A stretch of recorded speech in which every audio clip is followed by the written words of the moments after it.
Hey guys, welcome back to some more reviews, and I'm gonna try and get that intro into the video. So if my new intro is in here, that's made by my friend MW Hill. I gave him a shout out. Go subscribe to his channel. He made that intro. It's awesome. Thanks again, man, for making me that intro. It's awesome. And I'm gonna try and get that into the video. I'm gonna try and edit that video into the to the video. So hopefully I can get the intro in here. But yeah, so thanks again, man, for the intro, man. It's awesome. And today, talking about Re-Animator, which came out in 1985, gets a 7.3 on IMDb. Really big fan of this movie. It's definitely a classic, in my opinion. And this is surprisingly a movie I don't own. Mainly because I can't find it anywhere. I haven't found it, at Walmart or any other DVD shops I go to. I haven't found it there. So I'm looking for the movie, but maybe I can get off of eBay or something like that. Looking for the Blu-ray. I heard there's like a special edition Blu-ray. Hopefully I can get that, but I'm a really big fan of Re-Animator. And also I do want to review the sequels, but I might have to wait to do those reviews because I found Beyond the Re-Animator on Hulu, but I want to watch Bride of the Re-Animator first, so I can review them sort of in order. But for right now, and maybe for a little while, you'll see Re-Animator 1, just this review up for a while. And then when I find the sequels, I found 3, but when I find 2, I'll review it, and then I'll review 3, and then the Re-Animator franchise will be reviewed. I haven't checked on Hulu though if they have Bride of the Re-Animator. They might have Bride of the Re-Animator. If they do, then I'll review it. But from what I know, from what I've only seen, they had Beyond the Re-Animator. But Re-Animator was written by Stuart Gordon, and it was written by H.P. Lovecraft. Of course, this is considered one of H.P. Lovecraft's classic films. This actually does have a lot of good writing behind it, because you've also got H.P. Lovecraft, you've also got Dennis Powell, Stuart Gordon, and William Norris. Now, of course, H.P. Lovecraft basically, I believe this was based off of the book from H.P. Lovecraft. Yeah. Of course, this is based off of, I do believe, the book. Yeah, the book, I believe, because it's saying on here that he passed away in 1937. So, yeah, 1937. So, I think this is an older story. I didn't really know that. I thought that was actually, I thought he was the writer. Excuse me, guys. I didn't mean to say that. I thought it was the writer of the movie, but no, based off of, I guess, a story by H.P. Lovecraft. I didn't know that. I thought it was actually one of like the actual film writers. So sorry about that. That's why there's like 3 writers. Dennis Powell, Polloy, I believe is how you say his name, has also written The Dentist, which I really want to see. Looks pretty decent. Dennis 2, Castle Freak, which I seen on Netflix, or I think on Hulu actually. It looked kind of cheesy. Body Snatchers, Ghoulies 2, From Beyond, which I've heard about as well, and a movie called Dagon. So, yeah, he's written some good ones.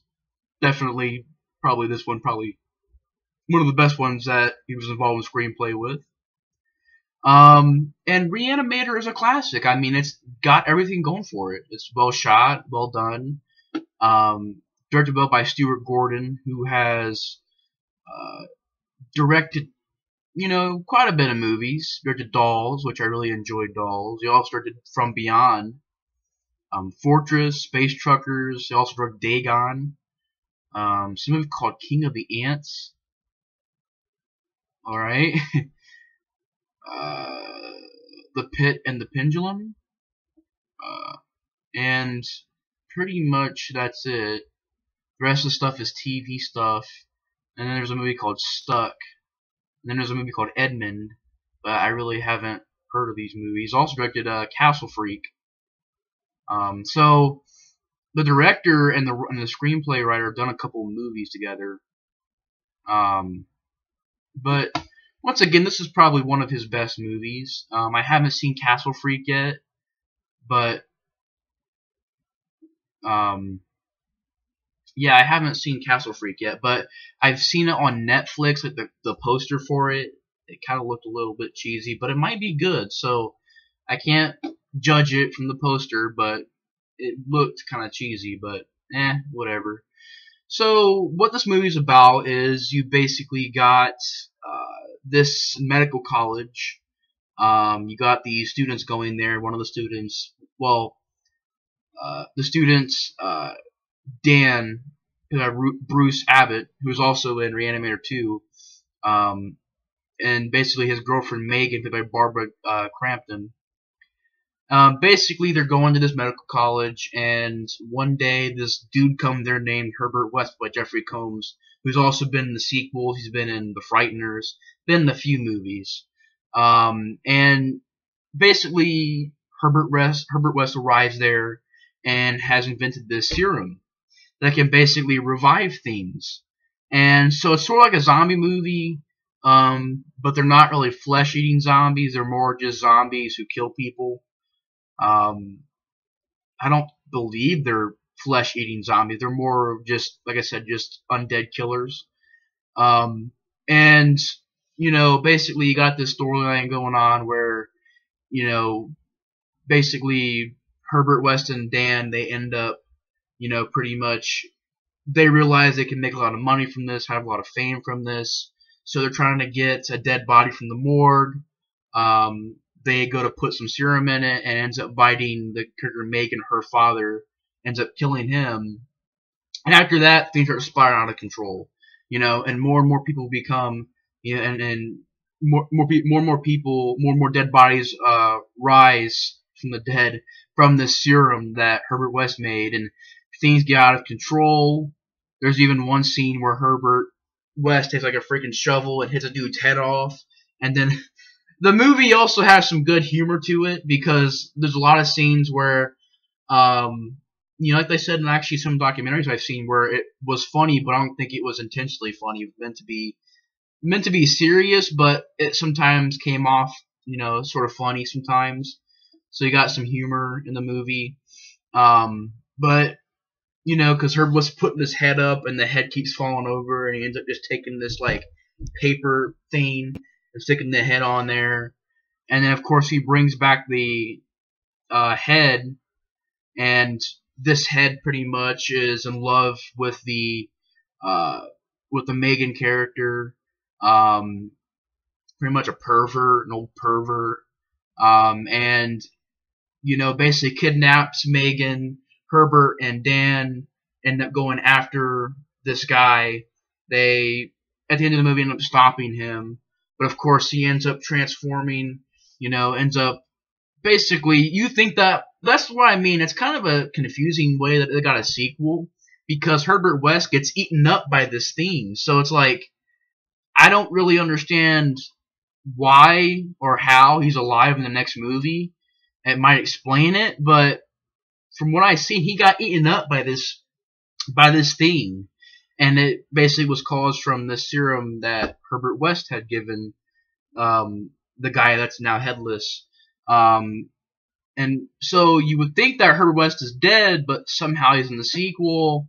I don't know how it's gonna work, but still, I mean, it gets a high rating. It gets a 6.2, and then the third movie gets a 5.9. So they're, you know, the third movie I think is direct-to-video? Was it direct-to-video? Let me see. It doesn't say it was direct-to-video, but it might be direct-to-video. I don't know. But it's a 5.9. And, you know, basically, you find out that, because Megan gets killed by, because really cool scene where they're in this room full of these dead bodies, and earlier in the movie, they describe the dead bodies, and it kind of makes you don't want to see them because the guy's like, oh, this one died from a fire. Actually, it's Herbert West. He's going through the different bodies to see which one he can, you know, inject serum into. And basically, he describes about one was, you know, burned, one was in a car accident, one was a, you know, a gun wound. and makes you not want to see the dead bodies because you're kind of afraid of what they look like. You're like, ugh, I don't want to see what. That's just it's gross. And at the end of the movie, they freaking all rise up and they're all messed up. And I want to find out who did the makeup effects for the movie because it was really well done. Really well done makeup effects. Try to see who did the makeup. Makeup department. Trying to see. John Carl Beekler is uncredited, but John Carl Beekler is in here. That's cool. So you got some makeup effects by John Carl Beekler. That's awesome.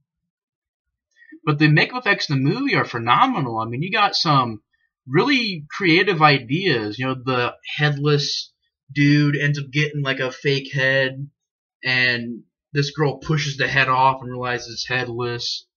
And just certain ideas that makes you go, how'd they do that? Like this head being decapitated, but yet this thing is holding it in his hand. It made you think, how'd they do that one? Or how'd they do that? You know, a lot of creative ideas in the makeup effects, and really well done makeup effects. And pretty much these zombies rise up. They attack, Herbert West, Dan, and Megan. And Megan ends up getting killed. And at the end of the movie, you sort of got this idea that Dan's going to be this crazed, this crazed person now because he's so upset about her dying. He takes this serum and injects her with it, and that's where you get Bride of Re-Animator. At the same time, I don't know how Herbert West is alive because he gets eaten by this creature theme. So I don't know how he's alive, but like I said, they'll probably explain in the next movie. And that's pretty much the end of the movie. He goes all crazy. The character Dan pretty much goes crazy and injects the serum in her, and the movie ends. The movie is really well done. I really don't have any problems with the movie. It's definitely a movie I want to get on Blu-ray. And I'm really interested in seeing the sequels because they both get decent ratings. 5.9's sort of an okay rating. 6.2 is a good rating. So, yeah, so I'm really excited about seeing the sequels. Hopefully I can find them, and I'll do reviews on them because I really want to talk about them. So, yeah. This might be a little bit shorter of a review, but I don't know. There's also a few scenes in the movie that I really enjoyed, like the undead cat scene where this dead cat pretty much he injects a serum inside of it. It goes crazy. It's going everywhere. And they finally kill it. The scene where it takes place in the morgue where the dead body gets up and goes over and kills the character Megan's dad. Excuse me. Pretty much kills her dad. And Herbert West is a good character. Sort of a character who messes everything up, but in the end tries to still help people. So you can't say he's a bad guy. He's more just a straight up crazy dude, but like a mad scientist. But he still tries to help in the end of the movie. So I don't know if you call him a bad guy. Just a crazy mad scientist. And yeah, the ending was pretty decent. Definitely an interesting ending. And it was well made, well directed, had a good atmosphere to it. The way it was shot was done well. I love the poster of the movie with Herbert West, like with a little glass, or I forgot what the freak is called, but holding like this, and the head like looking right at the freaking out of the poster, or looking like right at you. Look it up on IMDb, you'll see the poster. Heck, it'll be on this freaking thumbnail for the video probably. So cool poster. Classic, very, very well made movie, and yeah, really big fan of Re-Animator. And yeah, so thanks for watching my review for Re-Animator. It's great, it's classic, and big fan of the movie. So guys, thanks for watching the review, and I'll see you guys in the next movie review. Bye guys.